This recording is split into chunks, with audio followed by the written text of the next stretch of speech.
Bonjour à tous, voilà une petite présentation sur la différence entre l'analogique et le digital. Donc là j'ai choisi un petit transo Fleischmann. Donc c'est les transos les plus intéressants pour faire du modélisme. Donc il y a celui-là, il y a le Rocco qui est équivalent. Et je pense que la boîte qui a fabriqué ces transos devait s'appeler Titan parce qu'il y a le Titan qui est équivalent en fait. Donc là, ce transo-là, il y a un régulateur ici. Là, nous avons un voyant pour tout ce qui est courju. Donc là, ici, c'est pour la partie accessoire. Là, c'est pour la partie voix. Donc là, on va regarder derrière. Il y a 4 prises. Les deux de droite, c'est pour tout ce qui est accessoire et aiguillage. Les deux de gauche, c'est pour l'alimentation de voix.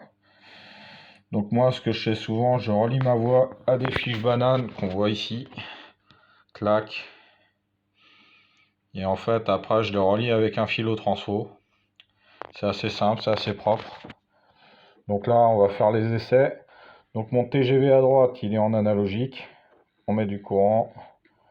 Plus on met de courant, plus ça va vite. Donc là, il est dans un sens. Là, on repart. Il est dans l'autre sens. Voilà. Du coup, ce que je vais faire, je vais débrancher, j'ai enlevé le transfo. Je vais en profiter pour montrer ce que ça fait quand on fait un courju. Donc, on va enlever le TGV, c'est mieux, il y a moins de risques. Hop, tac.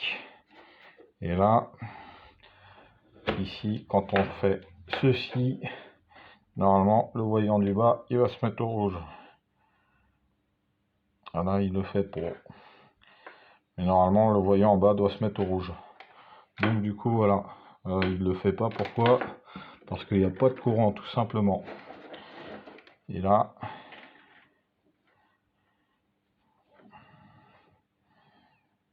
c'est pas très visible.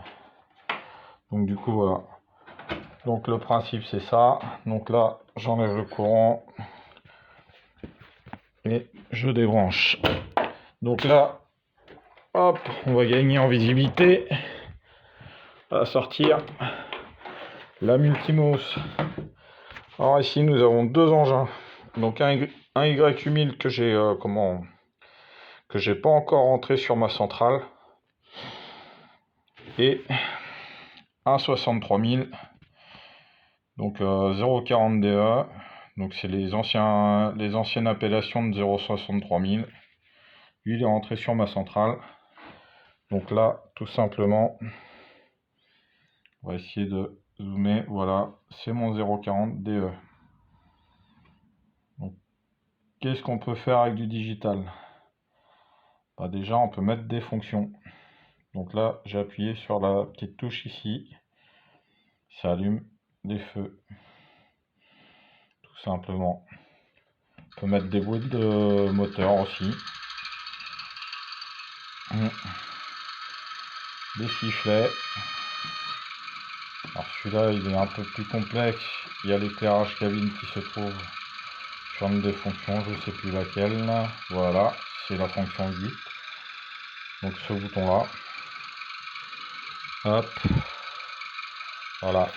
Donc là, on va reprendre vue de loin. Nous avons le 8000 et le 63000 qu'on voit. Donc là, ce que je vais faire, je mets mon 63000 en route et vous voyez le 8000, il bouge pas, il est sage. Donc là, je le mets dans l'autre sens. Toujours même punition, le 8000 bouge pas. Donc du coup, voilà la différence entre l'analogique et le digital. Donc le digital, comment ça marche? Bon, en fait, il y a la centrale qui est ici. Donc avec la manette.